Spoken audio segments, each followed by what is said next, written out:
अस्सलामु अलैकुम दोस्तों। अभी लास्ट संडे को मुफ्ती तारिक मसूद साहब का जो बयान हुआ तो उन्होंने अपने बयान में कुछ बातें कही और इंजीनियर साहब से एक शिकवा भी किया और साथ ही अप्रिशिएट भी किया इंजीनियर साहब को। तो उसको लेकर मैं थोड़ी सी आपके साथ बात करना चाहता हूं और आपके सामने एक प्रॉपर एनालिसिस रखना चाहता हूं। अब मुफ्ती तारिक मसूद साहब के बयान के बाद से कुछ लोग थोड़ा कंफ्यूज हैं कि क्या वाकई इंजीनियर साहब ने अच्छे से फेवर नहीं किया था मुफ्ती तारिक मसूद को जब मुफ्ती साहब से गलती हुई थी, और एक टोला उनके खिलाफ भी तौहीन का पर्चा कटवाने की कोशिश में लग गया था। तो वो आपको प्रॉपर क्लैरिटी मिल जाएगी अब इंशाअल्लाह, फिर चाहे वो मुफ्ती तारिक मसूद को सुनने वाले हों या फिर इंजीनियर साहब को सुनने वाले हैं। पहले हम मुफ्ती तारिक मसूद साहब की वीडियो देखते हैं। झील अली मिर्जा जब से जेल से छूट कर आए ना, उन्होंने एक बात कही है मेरे बारे में बहुत ज्यादा कही है कि मैंने भी मुफ्ती साहब को फेवर किया था, इसलिए मुफ्ती साहब ने मुझे फेवर किया। मैं झील अली मिर्जा की खिदमत में पैगाम भेजना चाहता हूं कि हजरत आपने जो मुझे फेवर किया था वो फेवर ना करना फेवर करने से ज्यादा बेहतर था,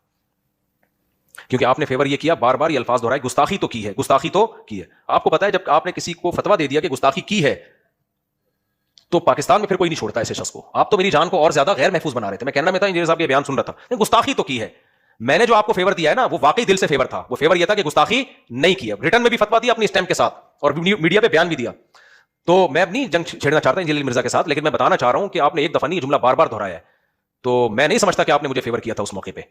तो आपने, ठीक है, आप उसी को गुस्ताखी समझ रहे थे, आपने बयान कर दिया, लेकिन उसको फेवर से ताबीर नहीं की जाए, समझ रहे हो। हाँ, ये जरूर है कि जेल से रिहा होने के बाद मेरा शुक्रिया अदा किया है, तो इसको मैं अप्रिशिएट करता हूं कि चलो यार आपने किसी की खिदमत को खिदमत माना। और मैंने जो वो जो फेवर दिया ना वो इसलिए नहीं कि इंजीनियर साहब ने मुझे फेवर दिया था, मैंने तो अल्लाह का खौफ सामने रखकर। तो ये जो चिश्ती रसूलुल्लाह पार्टी है, टीएलपी वाले, उन्हें एक अच्छा मौका मिल गया जो बंदियों से अपना पुराना गुस्सा उतारने का, और उन्होंने ट्विटर के ऊपर भी ट्रेंड चलाना शुरू कर दिया और मुख्तलिफ पोस्टें भी लगाई, मुख्तलिफ उलमा ने भी तकरीरें रिकॉर्ड की।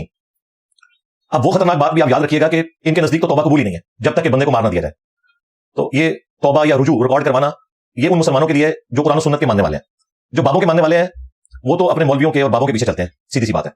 इसलिए मैं तो मुफ्ती तारिक मसूद साहब को ये मशवरा दूंगा, आजकल वो किसी फॉरेन टूर पे हैं, गालिबन कनाडा गए हैं, तो कुछ अर्सा वहीं रहे, सीधी सी बात है। और इसमें कोई शक नहीं है कि उनसे गुस्ताखी हुई है।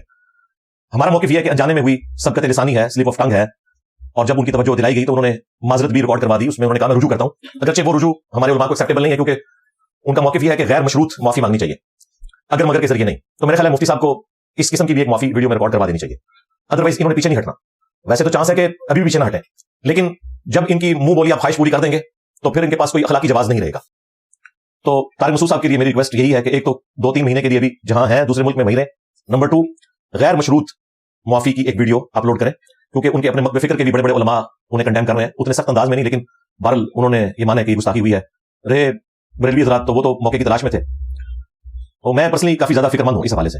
इसलिए आप देखें कि जैसे ही उनकी रुजू की वीडियो आई, सबसे पहले मैंने उसके नीचे कमेंट्स किए, उसे अपने ऑफिशियल पेज से शेयर करवाया कि कहीं शैतान हमारे स्टूडेंट्स में से किसी को बहका न दे और वो किसी ऐसे ट्रेंड का हिस्सा बन जाए जिसमें एक मुसलमान की लाइफ वल्नरेबल कर दी जाए। अगरचे उनसे मिस हैंडलिंग हुई है, इसमें कोई शक नहीं है, लेकिन जब उन्होंने रुजू रिकॉर्ड करवा दिया, माजरत कर ली, तो अब इस मामले को ठप कर देना चाहिए। अब आपने वीडियो देखी मुफ्ती तारिक मसूद साहब की और आपने इंजीनियर साहब की भी वीडियो देखी। ये इंजीनियर साहब की वो वीडियो थी जिसको लेकर मुफ्ती साहब कंप्लेन कर रहे थे कि जी इंजीनियर साहब ने फेवर नहीं किया था। अब दरअसल मुफ्ती साहब बात आपकी भी सही है और इंजीनियर साहब ने फेवर तो किया था, बिल्कुल किया था, ये भी सच है, लेकिन यहाँ मेन डिफरेंस है एक तो एक्सपेक्टेशंस का, कि आपकी कुछ उम्मीद थी, कुछ सोच थी कि इंजीनियर साहब मुझे फेवर करेंगे तो ये बोलेंगे, लेकिन जब आपने वीडियो देखी तो आपकी सोच और उम्मीद के हिसाब से वो फेवर थोड़ा अलग लगा आपको, तो आपको बुरा लगा। अब ऐसा क्यों हुआ मैं वो भी क्लियर कर देता हूँ, और ये बात मुफ्ती तारिक मसूद साहब आपके लिए है और बहुत जरूरी बात है। दरअसल आप चाहते थे या आपको उम्मीद थी कि इंजीनियर साहब बगैर कोई एनालिसिस डिटेल के आपको पूरी तरह सपोर्ट करें, लेकिन जब कोई इंसान जिसको लोग सुनते हैं जब किसी टॉपिक पर अपना मौकिफ देगा तो पहले टॉपिक के बारे में तो बात करेगा कि जी ये है, ऐसा है, और फिर बाद में अपना मौकिफ बताएगा। अब मुफ्ती साहब आपने जो कुरान के बारे में बात करी थी, बिल्कुल ये बात सच है कि आपका इरादा कुछ और था बोलने का, लेकिन जो अल्फाज आपने बोल दिए थे वो एक गलती थी ना, इसको तो डिनाई नहीं कर सकते। अब गलती को गलती ना बोले ये तो हक बोलना नहीं हुआ ना। अल्लाह के सामने भी तो जाना है, वहां भी तो जवाब देना है, वहां तो सामने आ जाएगा कि भाई मन में था कि गलती है लेकिन बोला कुछ और। तो इसलिए बिल्कुल आपके फेवर में बात करनी है, लेकिन उसके लिए ये भी तो नहीं कर सकते कि हक को साइड में रख के सिर्फ आपके फेवर में ही बोलने लगे। यही तो इस्लाम की खूबसूरती है कि सामने वाले को आप कितना भी सपोर्ट करो, फेवर करो, लेकिन बोलना हक ही है। अब या तो इंजीनियर साहब कुछ भी नहीं बोलते कि गलती हुई है या नहीं हुई गलती, और सीधा बस ये बोलते कि मुफ्ती तारिक मसूद साहब पर कोई कार्रवाई नहीं बनती, कोई पर्चा नहीं बनता, तो उसमें भी फिर लोगों ने आगे पूछना ही था कि भाई ये गलती है या नहीं, आपको क्या लगता है वो भी तो बताओ। तो इंजीनियर साहब ने आपको फेवर किया और सच भी बोला। ये तो ठीक नहीं होता ना कि आपको फेवर करें बस और फिर चाहे झूठ भी बोल दें। अब आपने जो फेवर किया उसमें आपने भी सच ही बोला, क्योंकि इंजीनियर साहब ने किसी और की बात कोट करी थी, तो कोट करना किसी और का स्टेटमेंट तो गलती है ही नहीं, लेकिन आपने तो खुद से बोला था वो तो कोट नहीं किया था ना। अगर आपका भी कोट करने वाला केस होता तो बिल्कुल इंजीनियर साहब तो यही बोलते कि गलती हुई ही नहीं है, लेकिन आपके खुद के वर्ड्स थे तो इसलिए बोला गलती तो हुई है, लेकिन माफी मांग ली, अब कोई कार्रवाई नहीं बनती। तो फेवर करने का मतलब ये नहीं मुफ्ती साहब कि झूठ बोल के भी फेवर करो, ये तो सही बात नहीं है ना।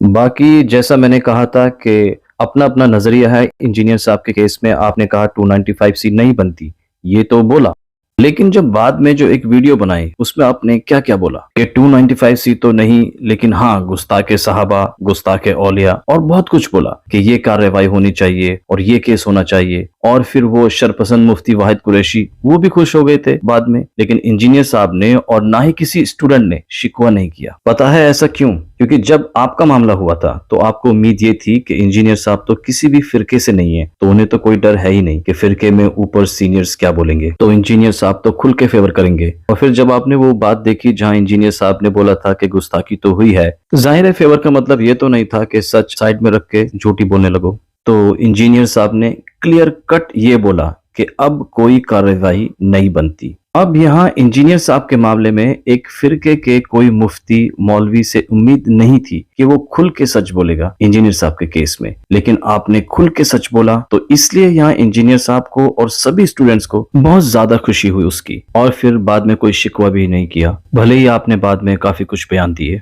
तो लास्ट में एक कड़वा सच बोलूंगा मैं कि सच तो यही है मुफ्ती साहब कि एक फिरके के मुफ्ती मौलवी से हक सच की उम्मीद कम होती है जब केस उसके सेम फिरके के बंदे का ना हो तो, लेकिन जो किसी भी फिरके से ना हो तो उससे हक सच की उम्मीद बहुत ज्यादा होती है, फिर केस चाहे किसी भी फिरके के बंदे का, और यहाँ तक कि फिर केस चाहे दूसरे मजहब के बंदे का ही क्यों ना हो। तो इसलिए हम सबको इस फिरकावारियत की बीमारी को खत्म करना चाहिए। बाकी अल्लाह से दुआ है अल्लाह हम सबको नेक सही राह पर चलने वाला बनाए, आमीन।